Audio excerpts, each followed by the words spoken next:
Assalamualaikum warahmatullahi wabarakatuh. Alhamdulillah, hari ini kita akan kembali membahas terjemah di program QMQA. Insya Allah kita akan bahas surah At-Thariq ayat 1 sampai 17. Jadi di surah At-Thariq ini kita akan sekali aja membahas terjemahnya dalam satu pertemuan. Kita baca bersama-sama dulu. A'udzu billahi minasy syaithanir rajim. Bismillahirrahmanirrahim. Was-samaa'i wat-thariq. Wa ma adraka mat-thariq. An-najmus tsaqib. In kullu nafsin lamma 'alaiha hafiz. Falyanzuril insanu mimma khuliq. Khuliqa mimma dafiq. Yakhruju min bainis sulbi wat taraib. Innahu 'ala raj'ihi laqadir. Yauma tublas sarair. Fama lahu min quwwatin wala nasir. Was-samaa'i dzatir raj' wal ardi dzatis sad'. Innahu laqawlun fasl. Wa ma huwa bil hazl. Innahum yakiduna kaida wa akidu kaida famahilil kafirina amhilhum ruwaida. Surah At-Thariq diturunkan di Mekah atau termasuk golongan surah Makkiyah. Bismillahirrahmanirrahim, dengan menyebut nama Allah yang Maha Pengasih lagi Maha Penyayang. Surah ini menjelaskan tentang tauhid kepada Allah dengan percaya akan adanya kebangkitan setelah kematian, dan Allah juga jelaskan bukti-bukti kalau nanti kita akan dibangkitkan dan Allah mampu membangkitkan kita dengan mudahnya. Seperti itu. Kemudian di akhir surah Allah akan menjelaskan tentang mukjizat Al-Quran, tentang kebenaran Al-Quran. Ayat pertama Allah bersumpah demi langit. Was-samaa'i, demi langit. Wat-thariq, dan yang datang pada malam hari. Yang datang malam hari itu berarti ciptaan Allah yang kalau siang hilang. Kira-kira apa? Ya. Tapi Allah menjelaskan di ayat kedua, wa ma adraka, dan tahukah engkau mat-thariq, apa yang dimaksud dengan yang datang di malam hari itu apa? Ayat 3, an-najmus tsaqib, yaitu bintang yang bersinar tajam. Jadi yang dimaksud dengan At-Thariq adalah bintang-bintang. Nah, Allah sering bersumpah dengan bintang, matahari, bulan gitu ya. Ini menunjukkan kepada kita bahwa bintang, matahari, bulan itu ada orbitnya gitu ya. Buktinya nggak pernah salah. Kenapa tiap pagi itu matahari juga terbitnya dari timur, datangnya kalau pagi, dan itu rutin terus sepanjang kehidupan ini ada. Itu menampakkan betapa indahnya matahari, bintang, bulan ciptaan Allah ini, betapa sempurnanya, dan nggak mungkin bisa menciptakan sesuatu yang sempurna kalau yang menciptakan bukan yang maha sempurna. Nah, di situ menunjukkan betapa kuasa Allah itu Masya Allah gitu ya. Kuasa Allah itu tanpa tanding, begitu indah seperti itu. Kalau kita mikir ya, kita aja di dunia pengen apa dikit tuh yang dipikirkan biayanya berapa. Tapi kalau Allah menciptakan sesuatu kun fayakun, itulah kebesaran Allah, kuasa Allah yang tanpa batas. Dan kalau manusia sepinter-pinternya tetap nggak bisa. Paling jadinya kayak Fir'aun gitu ya, ngaku bisa menghidupkan orang, orang nggak dibunuh. Bisa menghidupkan, mematikan, yang satu dibunuh, yang satu nggak dibunuh. Tapi kalau Allah nggak seperti itu. Allah maha kuasa, maha di atas maha, yang kalau kita lihat ciptaannya aja kita sudah takjub. In kullu nafsin, tidaklah setiap jiwa-jiwa kita ini manusia, lamma alaiha, kecuali di atasnya hafizun, ada penjaga. Jadi tiap manusia ini ada penjaga dari golongan para malaikat. Nah, golongan para malaikat ini yang menjaga kita ini, menjaga kita dengan mencatat. Kita amal baik ya dicatat oleh malaikat, kita amal buruk juga dicatat oleh malaikat. Maka karena itu Allah ingatkan kita ini di ayat kelima, falyanzuril insanu mimma khuliq. Falyanzur, maka hendaklah al-insanu manusia, falyanzuril insanu, maka hendaklah al-insanu manusia itu memperhatikan. Apa yang harus diperhatikan oleh manusia? Mimma khuliq, dari apa dia diciptakan. Kan manusia ini Allah kasih hafid, Allah kasih penjaga, para malaikat yang mencatat segala amal manusia. Nah, supaya manusia ini bisa berbuat baik, supaya manusia ini bisa selalu taat kepada Allah, dia harus ingat dia itu diciptakannya dari apa, seperti itu. Karena kalau kita lupa dengan penciptaan kita, naudzubillah, jangan-jangan kita sombong, merasa kita mulia, merasa kita paling baik, seperti itu. Allah ingetin, falyanzuril insanu mimma khuliq. Hendaklah manusia memperhatikan mimma, dari apa, khuliqa, dia diciptakan. Khuliqa mimma dafiq. Khuliqa, manusia diciptakan, mimma in, dari air, dafiqin, yang terpancar. Jadi dari air atau sperma bapak-bapak gitu ya, dari sperma laki-laki. Khuliqa mimma dafiq. Yakhruju, yang keluar, mimbaini, dari antara as-sulbi, tulang sulbinya laki-laki, wat-taraib, dan tulang dada. Nah, kalau Allah menciptakan dari yang begitu gitu ya, dari air aja Allah bisa menciptakan jadi manusia kita sekarang. Apalagi nanti setelah kita diciptakan oleh Allah dalam bentuk sempurna ini, kemudian Allah cabut nyawa kita, masuk kubur, untuk membangkitkan kembali itu pasti jauh lebih mudah. Innahu, sesungguhnya Allah, ala raj'ihi, untuk mengembalikan manusia atau membangkitkannya, laqadir, pasti benar-benar kuasa. Pasti Allah bisa, nggak mungkin Allah nggak bisa. Dari nggak ada aja Allah ciptakan, apalagi ini sudah ada, tinggal dibangkitkan kembali, maka itu jauh lebih mudah. Yauma, pada hari itu, tubla, ditampakkan, as-sarairu, semua rahasia. Jadi nanti di akhirat itu segala rahasia Allah tampakkan, bahkan yang masih ada di hati, baru niat, baru apa, ditampakkan semua oleh Allah. Kalau sekarang kita menyimpan apa, rahasia apa, asal mulut kita sabar aja, nggak kita keluarin, insya Allah itu akan jadi rahasia, nggak bakalan orang lain mengetahui. Tapi kalau di akhirat Allah tampakkan belas saroir, segala rahasia dibuka, udah, biar kita nggak ngomong, Allah tampakkan, ketahuan aja. Fama lahu min quwwati wala nasir.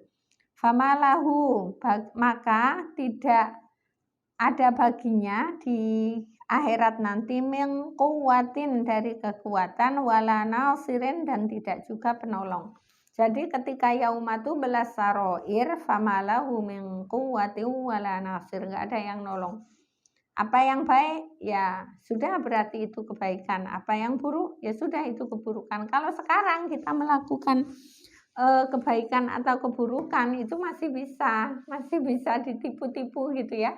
Kita penjahat ternyata seolah-olah yang tampak adalah pahlawan. Sebaliknya pahlawan difitnah seolah-olah jadi penjahat. Itu masih bisa kalau di dunia. Tapi nanti di akhirat sesuai, tidak ada pembelaan dan tidak ada kekuatan yang bisa mengubah yang asli. Wassama idzatir roja. Allah bersumpah lagi demi langit yang mempunyai roja atau air hujan. Ini Allah menampakkan lagi kekuasaannya. Kalau tadi penciptaan manusia, fal yanzuril insanu mimma khuliq, dari mana kamu diciptakan gitu ya. Kemudian Allah mengembalikan gampang, nanti di akhirat segala yang dilakukan udah nggak ada rahasia karena Allah tampakkan. Nah sekarang Allah bersumpah dengan matahari. Bukan matahari ya, sama itu langit. Wassama demi langit, zatir roja yang mempunyai roja, air hujan. Wal ardi dan demi bumi, zatis soda yang mempunyai tumbuh-tumbuhan. Nah ini Allah gambarkan langit dan bumi ini mirip juga dengan tadi penciptaan manusia. Kalau manusia diciptakan dari air, kalau Allah langit itu mempunyai air. Jadi kayak air dari atas itu wal ardi dzati soda, akhirnya setelah air itu ditumpahkan ke bumi maka bumi itu jadi subur. Setelah subur bisa tumbuh berbagai tumbuhan. Berbagai tumbuhan akhirnya untuk apa?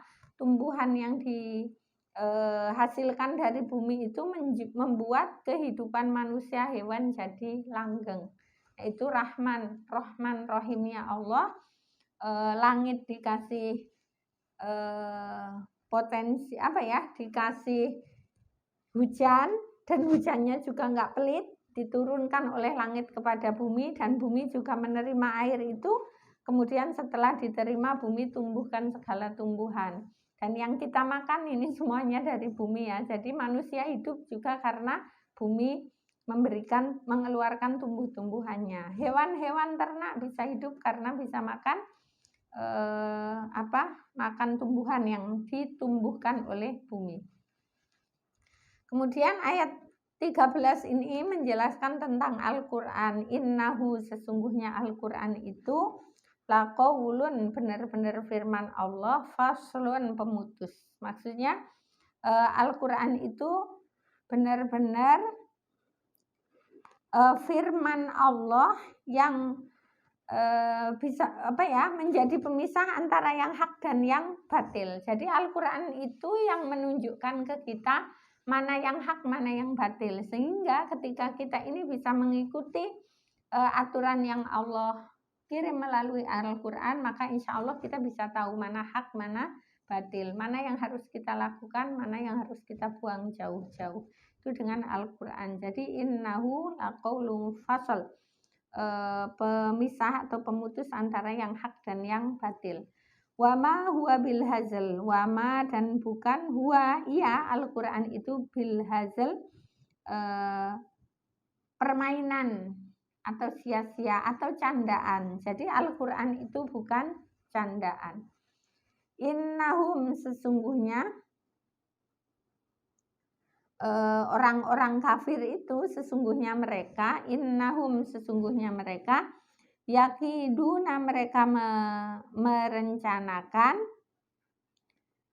kaidan, tipu daya yang jahat. Jadi Allah tahu memang orang jahat atau orang kafir itu juga kerjaannya membuat tipu daya. Innahum yakiduna kaida, mereka merencanakan tipu daya. Wa akidu kaidah, dan aku juga mempunyai tipu daya. Famahilil kafirina amhilhum ruwaida. Famahil, maka berilah penangguhan, al kafirina, orang-orang kafir, amhilhum, berilah mereka penangguhan waktu, ruwaidan, yang sebentar. Jadi orang-orang kafir itu diberi waktu penangguhan untuk diazab. Jadi azabnya orang kafir itu tunggu nanti di akhirat, di dunia mereka ditangguhkan. Seperti itu. Itu pembahasan kita di surah At-Thariq. Sekarang kita kita mencari 5 kata yang akan kita hafal. Dari ayat 1, was-samai demi langit, udah hafal ya. Wat-thariq, ini yang kita hafal. Wat-thariq, at-thariq itu yang datang pada malam hari. Kita hafal yang pertama adalah at-thariq, yang datang di malam hari. Wama adraka, dan tahukah engkau? Ma itu apa? Udah pernah ya, at-thariq itu yang datang di malam hari. Wama adraka udah pernah dihafal belum? Belum ya. Jadi yang pertama yang kita hafal at-thariq, yang datang di malam hari. Kemudian wama adraka, dan apakah engkau mengetahui? Adraka ini sering muncul di Al-Quran. Adraka yudriku. Kalau ini wama adraka mat-thariq, tahukah engkau apa yang datang di malam hari? Kalau yudrika, wama apa? La'allas sa'ata qarib, wama yudrika la'allas sa'ata qarib.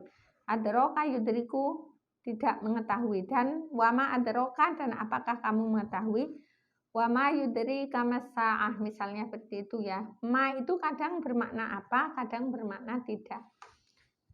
Kalau di sini wama adraka, dan apakah kamu mengetahui. Jadi at-thariq yang datang di malam hari, wama adraka, dan apakah engkau mengetahui. Hafiz, penjaga. An-najmu, matahari, udah pernah ya. An-najmu, matahari. Kemudian as-saqib, yang bersinar terang. Nah, makanya kalau punya anak pengen artinya bersinar terang, ya kasih aja nama saqib. Saqib, yang bersinar terang. Mungkin tetangga kita ada yang namanya saqib. Nah, itu artinya yang bersinar terang. At-thariq, yang datang di malam hari. Wama adraka, dan tahukah engkau? As-saqib, yang bersinar terang. As-saroir, ayat 9. Yaumatu bela, ketika dibuka. As-saroir, rahasia-rahasia. Sirron, rahasia. Saroir itu juga rahasia, tapi rahasianya banyak. Kadang juga asror. Asror itu juga rahasia-rahasia juga. Nah, ini di ayat ini Allah pakai katanya as-saroir, rahasia-rahasia. Kemudian yang terakhir nasir. Nasir belum pernah ya. Ini nasir artinya penolong. Jadi 5 kata yang kita hafal adalah at-thariq, yang datang di malam hari. Wama adraka, dan tahukah engkau? As-saqibu, yang bersinar. Bersinar tajam, berarti bersinar banget. As-saroir, rahasia-rahasia. Nasirin, penolong. As-saroir, rahasia-rahasia. Nasirin, penolong. Kita ulang sekali lagi. At-thariq, yang datang di malam hari. Wama adraka, dan tahukah engkau? As-saqib, as-saqib, yang bersinar tajam. As-saroir, rahasia-rahasia. Nasirin, penolong. Ya, demikian materi terjemah kita hari ini, surah At-Thariq ayat 1 sampai selesai. Jadi surah At-Thariq ini jumlah ayatnya ada 17 ayat. Semoga apa yang kita bahas hari ini bermanfaat untuk kita semua. Kemudian Allah menjadikan ini ilmu yang bermanfaat dan bisa kita amalkan. Amal untuk menambah rasa takwa kita kepada Allah, rasa takut kita kepada Allah, sehingga kita bisa lebih mendekatkan diri kepada Allah dan kita bisa mendekatkan dengan amal-amal. Syukron atas segala perhatiannya. Usikum wa nafsi bitaqwallah. Wassalamualaikum warahmatullahi wabarakatuh.